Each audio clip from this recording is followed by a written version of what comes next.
Hey guys, how are you doing? This is Daniel Benoit with another Squatch Thought of the Day. Alright, got something interesting to share with you guys today. Something to talk about. Something you need to seriously consider.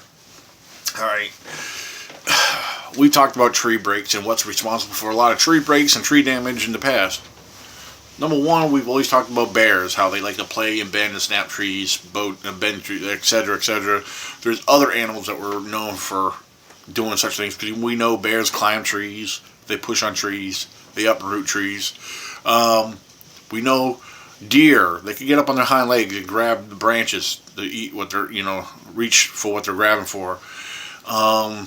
We know weather is highly responsible. One of the number one top suspects for tree damage and etc., etc.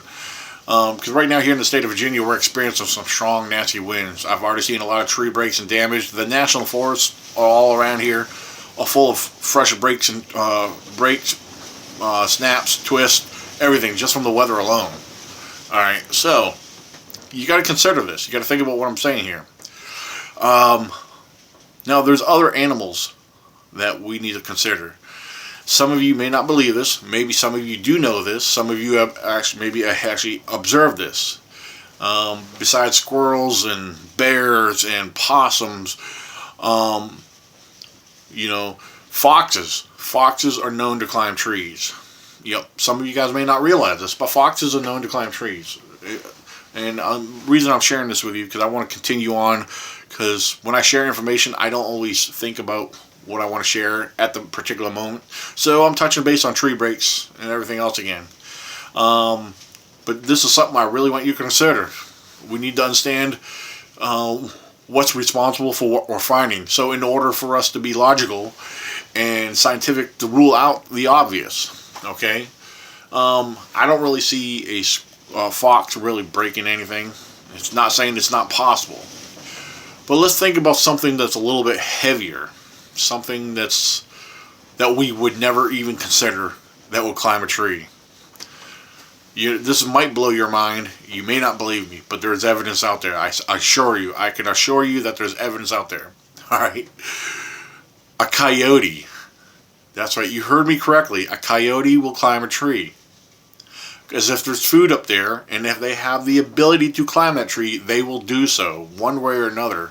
If it's an easy, accessible tree that they can climb up into, regardless if it's maybe some animal that's sitting up there, some birds or whatever it may be, maybe it's another little mammal that's sitting up there, or maybe there's fruit in a tree. A coyote will get up there if it's accessible for them. They will get up into that tree and eat and do whatever. Now, while they're up in that tree, playing around, bouncing out on the limbs or whatever they're doing, there is a possibility that they can snap those limbs. They can break those limbs while moving around if they're heavy enough. So that's something to consider. That's something to really think about. Some of you might make mockery of this. You might think this is a joke, but there's evidence. And I'm going to leave this out there just for you guys you see what kind of feedback I get on you. Because I will do a follow-up on what I'm saying right here. I will do a follow-up just on this Squatch Thought video right here about coyotes getting up in trees. You can't rule out, there's a possibility that when they get up in trees that they can break a limb. I'm not saying it's ever been observed, but that's a possibility. If that's one of the known animals that can get up into a tree, why not? Why can't rule that out. So I'm going to watch the feedback again on this, because anything I share with you guys, if I say it's a fact, I mean that it's a fact, and I have evidence to support it. I'm not one of these people that say it's documented without showing you the document. I'm not one of these people that say this is what happens without showing you that it could happen. I have evidence. If you want evidence, you're going to see it.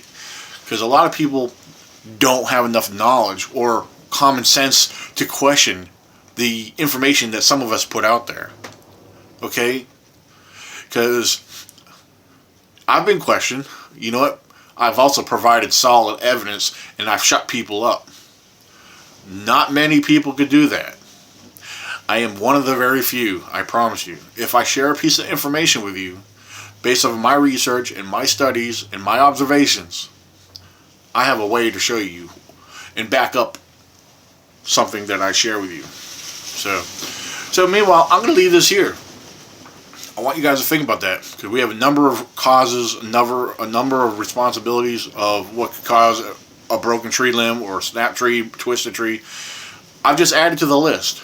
So think about it. Foxes get up in trees, and yes, coyotes can get up in trees. Just because you haven't seen it does not mean it's true. They do get up in trees, I promise you. So there's another cause. Alright. Now, think about it. That's not so far-fetched, because, I mean, we know bears climb trees. That's common for bears to climb trees. We know they're much heavier, and they break limbs as they climb up or come down. Mainly when they come down.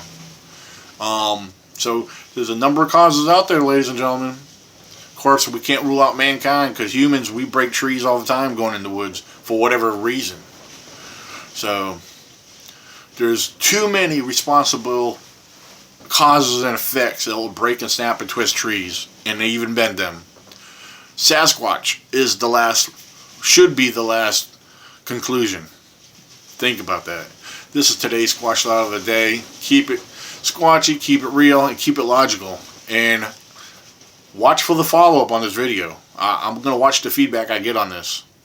So, alright guys. See you later.